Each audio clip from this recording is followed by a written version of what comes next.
Seja bem-vindo, então, à nossa aula sobre o curso AB4. Eu quero agradecer a Deus por você que colocou seu e-mail, aceitou este presente que eu estou te dando, que é uma introdução ao método de aconselhamento bíblico. O aconselhamento bíblico que o AB4 ensina é um aconselhamento centrado no Evangelho. E nesta aula, eu acredito que vai ficar claro para você a diferença entre muito do que é chamado de aconselhamento cristão para aconselhamento bíblico. O nome AB4, ele significa aconselhamento bíblico em 4 passos. Você logo vai entender o que significa esse 4. Então, vamos lá. Eu quero que você observe, em primeiro lugar, que sabendo ou não, você pertence a uma tradição cristã. Então, você é cristão, mas o grupo que você está ligado, ele recebe uma forte influência. Ou você é muito mais voltado para uma experiência cognitiva, de estudo, ou você é dado a uma postura mais experiencial da fé. Ou seja, a experiência está bem acima do que a gente chama de conteúdo, né? As tradições, elas são antigas ou contemporâneas. Se eu tivesse que me referir a esse primeiro grupo aqui, que você está vendo aí, aqui é uma foto de um movimento reformado, cristão, que desbravou a Europa, a América do Norte e outros países. Você tem aí grupos como presbiterianos, como batistas, você tem os luteranos, você tem diferentes tradições, são tradições bem antigas. E desse lado aqui nós poderíamos colocar Hillsong, Vineyard, Bola de Neve. É isso que eu estou chamando, então, de tradições, de influências, né? Bem, ao dizer isso, eu também estou dizendo que seu aconselhamento é influenciado pela sua formação. Na hora que você vai aconselhar alguém, certamente você, por conta desse background, por essas influências que você tem, na hora que você emite uma opinião sobre alguma área da vida de alguém, a sua formação, aquela formação, tem a formação tradicional, você estudou o assunto, mas a influência da sua tradição também aparece. Vamos lá. Se a sua tradição for muito centrada no estudo, há uma tendência em que você... Vamos lá, quando você está atendendo alguém, você acredite que os problemas das pessoas se devem somente por ignorância bíblica. Então, na visão de quem tem uma tradição influenciada pelo estudo, para essas pessoas, aqui é um ponto central. Eles também têm uma tendência a acreditar que a solução ou redenção para essas pessoas virá apenas pelo conhecimento doutrinário. Então, basta saber o que é certo e está tudo resolvido. E eu diria que ainda há uma terceira influência, uma terceira tendência nesses conselheiros que são exclusivamente centrados no estudo. Eles creem que um bom discipulado doutrinário é a receita infalível para uma pessoa que está com problemas. Então, você percebe claramente que o conselheiro que é influenciado por essa tradição, há uma tendência que ele aconselhe partindo desses pressupostos. Se a sua tradição for muito centrada na experiência, se você é alguém que a busca de Deus, a oração é muito mais importante que o conhecimento, há uma tendência no seu aconselhamento que você acredite que os problemas das pessoas estão relacionados à falta de experiências com Deus. Então, para você, muitas pessoas não conseguem resolver seus problemas ou permanecem com certas dificuldades, certos pecados, porque nunca tiveram uma experiência com Deus.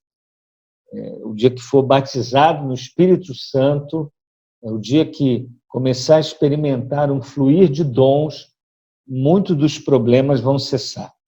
O segundo grupo, ou a segunda influência, tendência desse grupo, é pensar que a solução e a redenção para elas virá quando realmente esse aconselhado começar a buscar a Deus.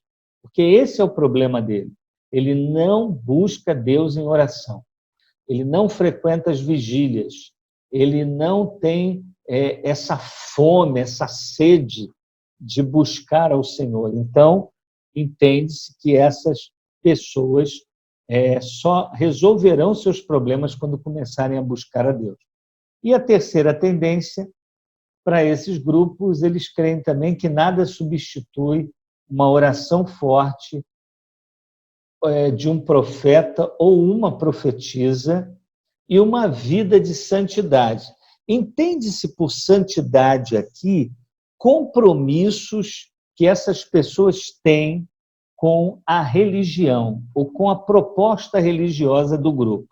Então, se o grupo, por exemplo, para eles ir à igreja mais de 4 vezes por semana é sinal de santidade. Distribuir folhetos também é sinal de santidade. Então, esses grupos entendem que existem pessoas que, se fizerem uma oração, se trouxerem uma palavra, sua vida vai modificar. Preste atenção no que eu vou dizer agora. Por que separar o que podemos juntar? Eu pergunto a vocês. Jesus respondeu em Mateus 22, 29, a um grupo de uma maneira muito interessante que eu acho que vai nos ajudar aqui. Vocês estão enganados, porque não conhecem as Escrituras nem o poder de Deus. Perceba que Jesus não diz, vocês estão enganados porque não conhecem as Escrituras. Ele também não diz, olha, vocês estão enganados porque vocês não conhecem o poder de Deus. Não.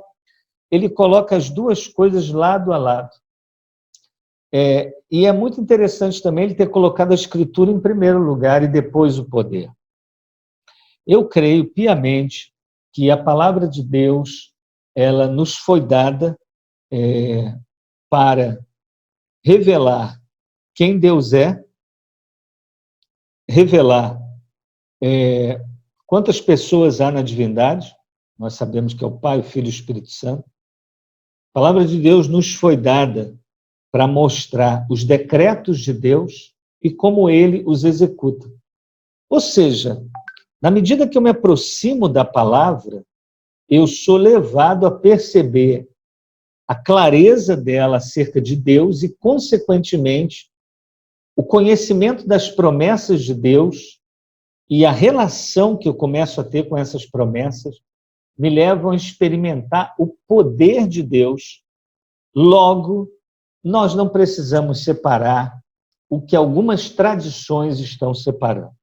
Nós não queremos ter uma cabeça grande e joelhos pequenos, nem joelhos grandes e cabeça pequena. Com isso eu estou dizendo, ler o livro e vida de busca de Deus é algo que não se separa. Bem, logo, o que eu estou propondo aqui? A sua tradição, independentemente do grupo que você está ligado, ela tem que ter essas 3 marcas. Primeiro, a supremacia das Escrituras. A Bíblia precisa estar neste lugar de honra. A palavra de Deus precisa estar neste lugar. A partir dela, nós temos contato com 2 verdades que são essenciais. Não são iguais, mas não se excluem. Preste atenção. Eu tenho do meu lado aqui, do seu olhando para a tela, está do meu lado direito, a lei de Deus. A lei de Deus é tudo aquilo que Deus revela acerca da sua vontade. Então, a lei de Deus revela o caráter de Deus, revela a vontade de Deus, revela o caminho de Deus, revela o que Deus quer. Então, na lei, eu tenho a vontade de Deus revelada. Paulo vai dizer que a lei é boa. Quem não gosta da lei é quem não gosta da vontade de Deus. Agora, desse lado, eu tenho o Evangelho, do meu lado esquerdo. Logo, se aqui eu tenho a vontade revelada de Deus, aqui eu tenho o cumprimento da promessa de Deus, a boa notícia de que Deus cumpre o que promete. Logo, eu não posso dizer que lei e evangelho são a mesma coisa. Não.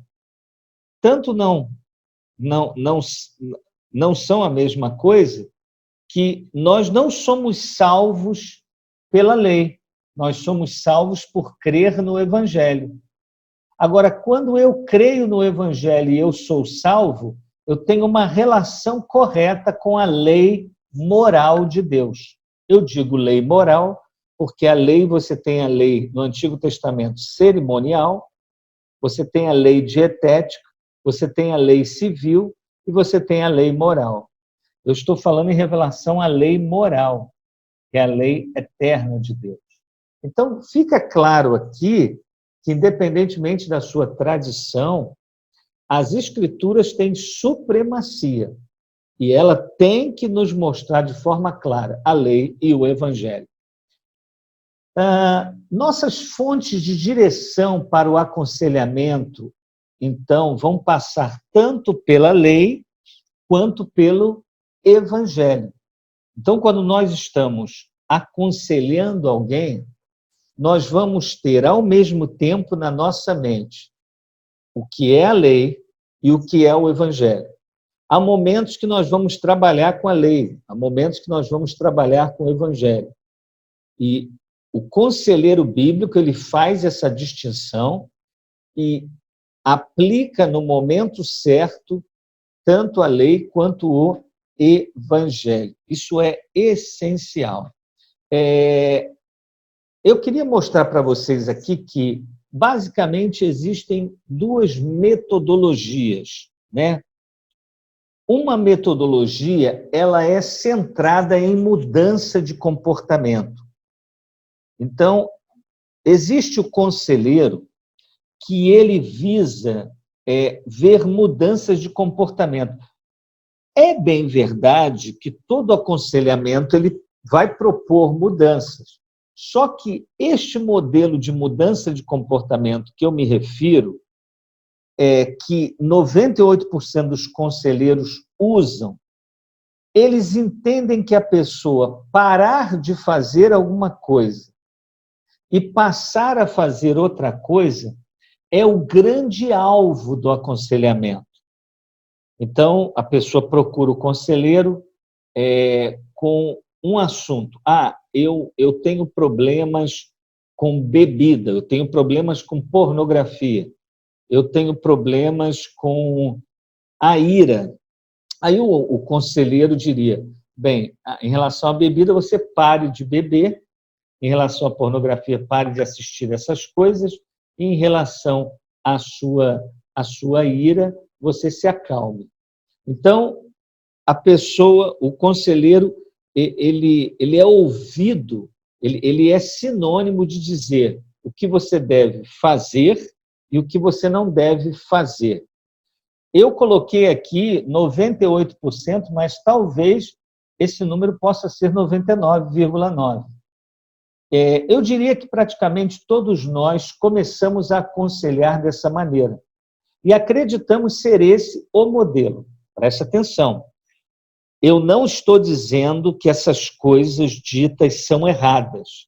Eu estou apenas dizendo que é uma metodologia que exclusivamente pensa o aconselhamento desta maneira. Agora, olhe aqui comigo. Existe uma outra metodologia, que é essa que eu estou ensinando, é essa que eu creio. é o aconselhamento centrado no Evangelho-Lei. Por que eu coloco o Evangelho-Lei? Porque nesse aconselhamento, o grande alvo primário é o crer e depois fazer. Ele tem o objetivo de que a pessoa mude o comportamento? Sim. Mas a mudança de comportamento aqui, ela é produto final. Porque se começa pela correção da crença. E aí eu coloquei que, percentualmente, eu diria que 2% dos conselheiros usam esse método. É um número muito pequeno. E eu quero mostrar para vocês aqui as diferenças entre eles. O que o aconselhamento centrado na lei e o aconselhamento centrado no Evangelho,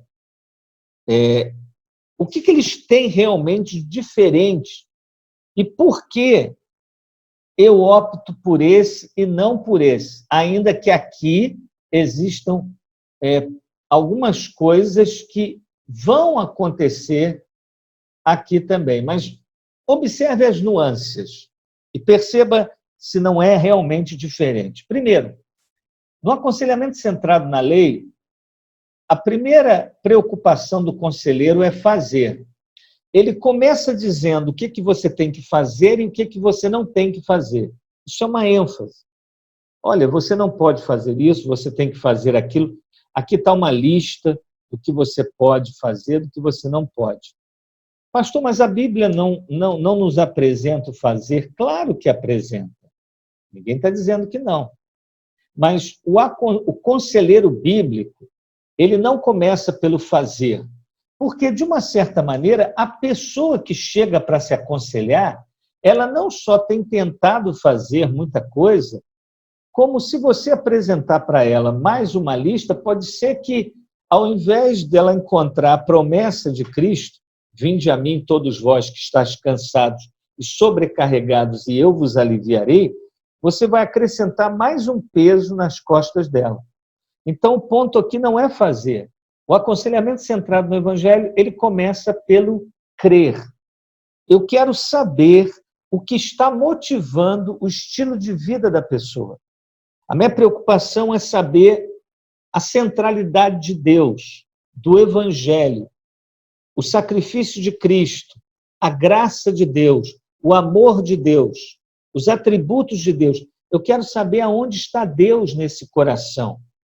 Eu quero que a pessoa me diga onde que está a Escritura, o que ele entende por graça. Ou seja, o crer é muito mais profundo e precisa ficar claro isso para o processo de aconselhamento. Outra coisa, logo depois de fazer, e o conselheiro centrado na lei, ele se preocupa muito com isso, porque há uma pressa de ver mudanças. Eu reconheço que existem questões que nós, numa visão humana, a gente não pode esperar.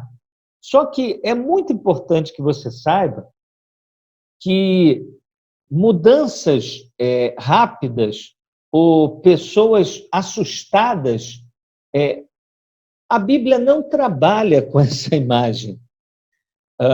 Preste atenção, o alvo do aconselhamento não é necessariamente, por incrível que pareça isso, a mudança exterior. Porque a pessoa pode mudar e essa mudança ser produzida por agentes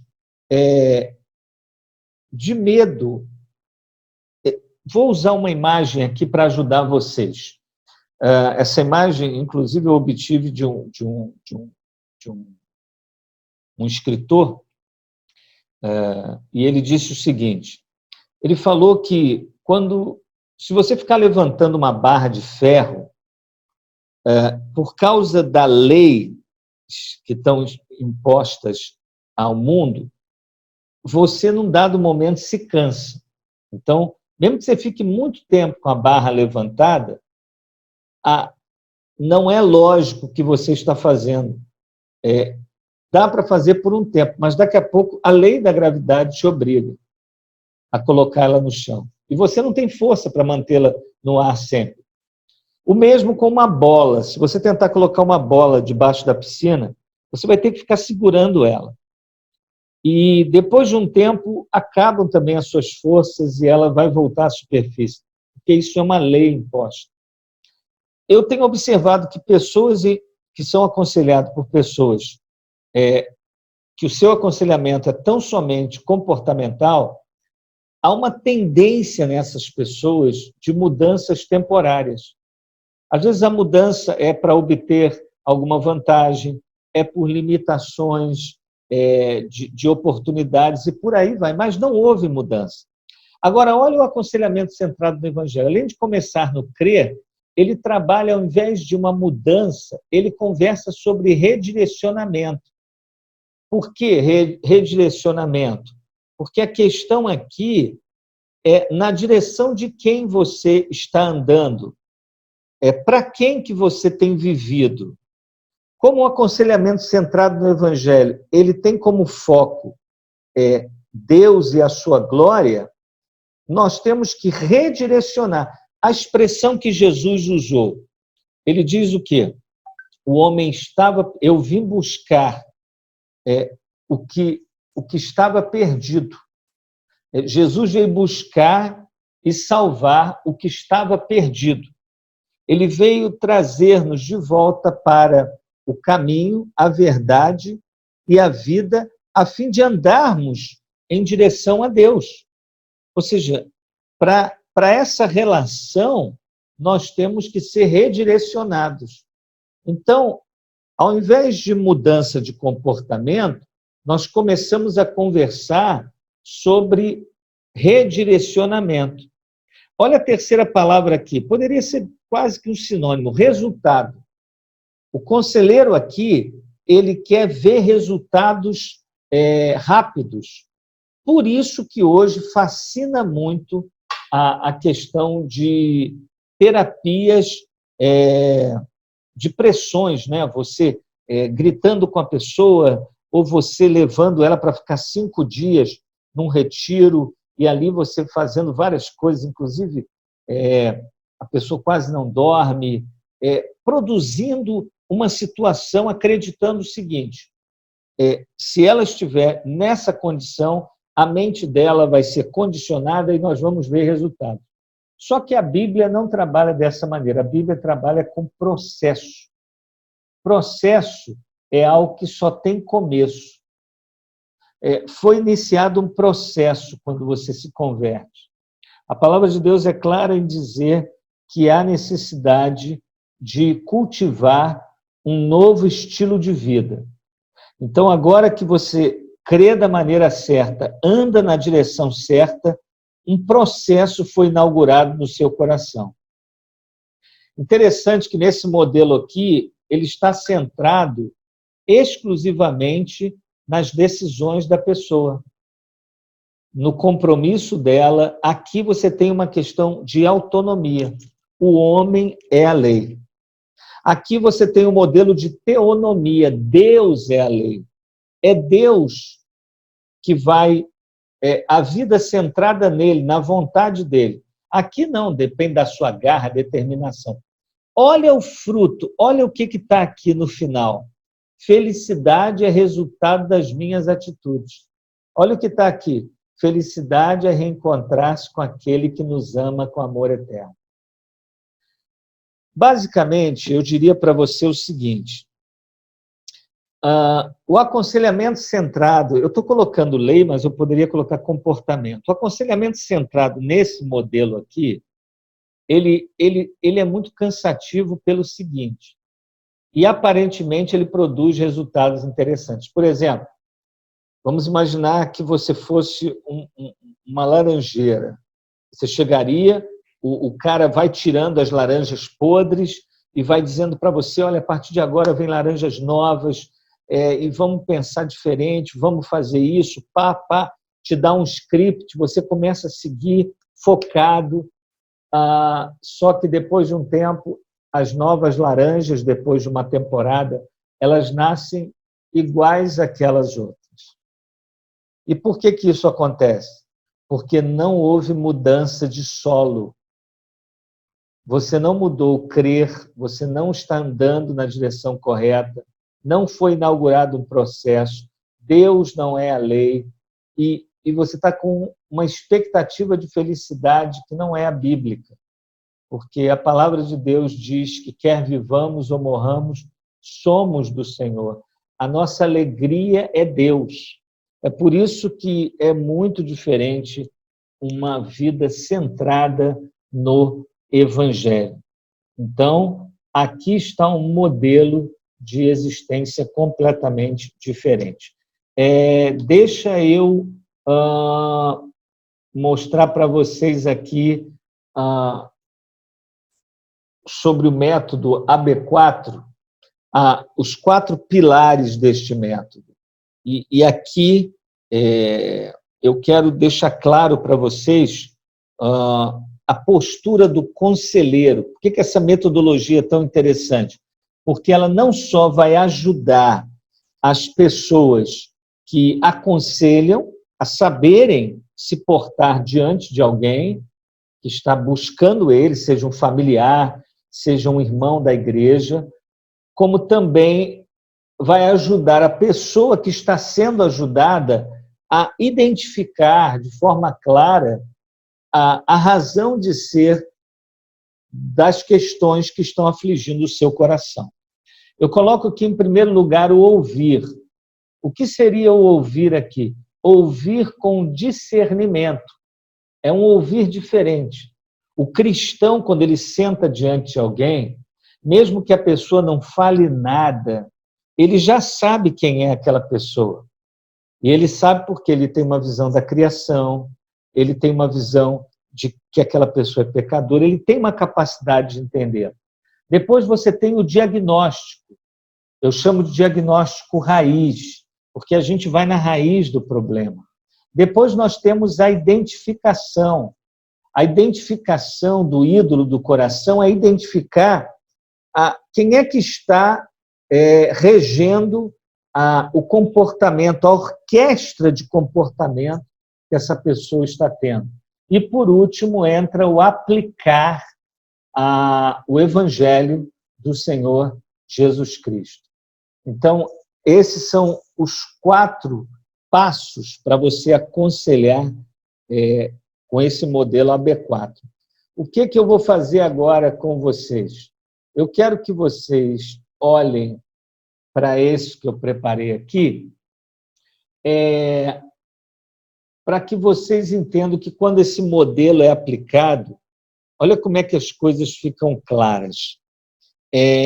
Nós temos aqui a Lia. Lia é a irmã de Raquel, filha de Labão, que foi aquela filha que Labão colocou na tenda de Jacó, o enganou, né?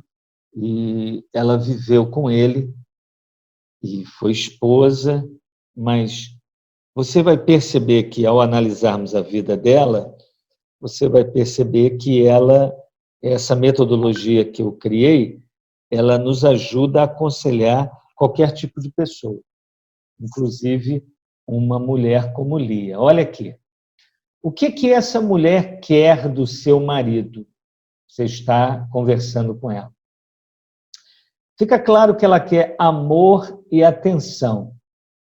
Então, ela criou uma expectativa sobre o seu marido, que diríamos que é uma expectativa normal. Ela quer amor e atenção. Aí, a segunda observação, como ela pretende conseguir?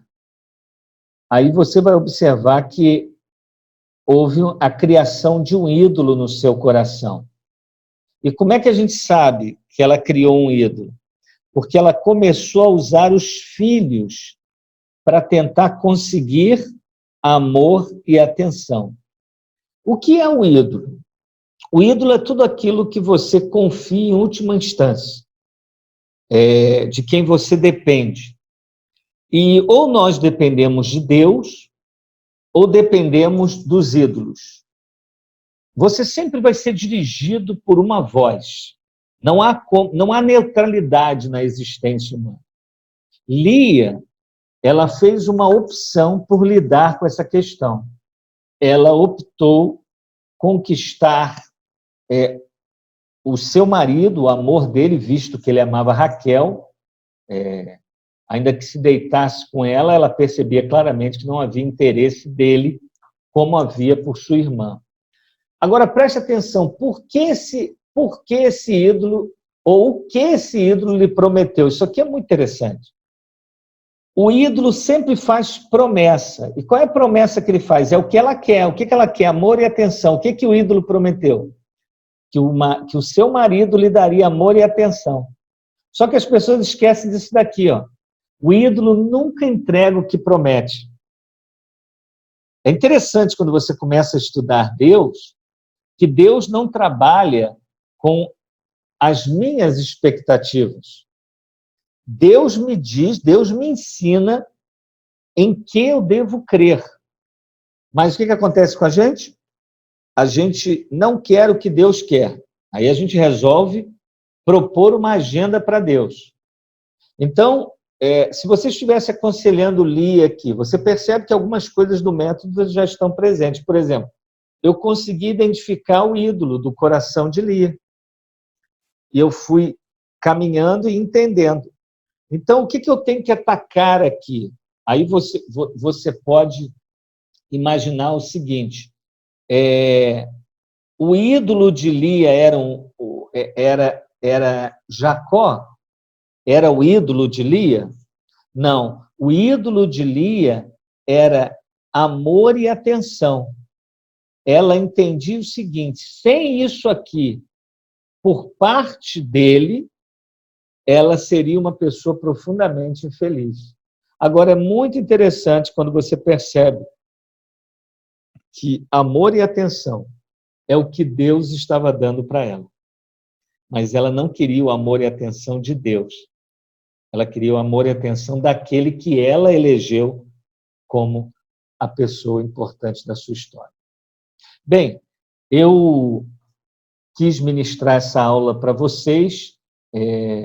Agradeço a Deus se você conseguiu chegar até aqui, que Deus possa abençoar muito a sua vida. Peço a Deus espero em Deus, que essa aula compartilhada já tenha aberto a sua mente e que você possa usar esse conteúdo para abençoar pessoas. E que o seu coração tenha sido aquecido, que você tenha entendido e que você use esse conteúdo para edificar outras pessoas em nome de Jesus. Amém?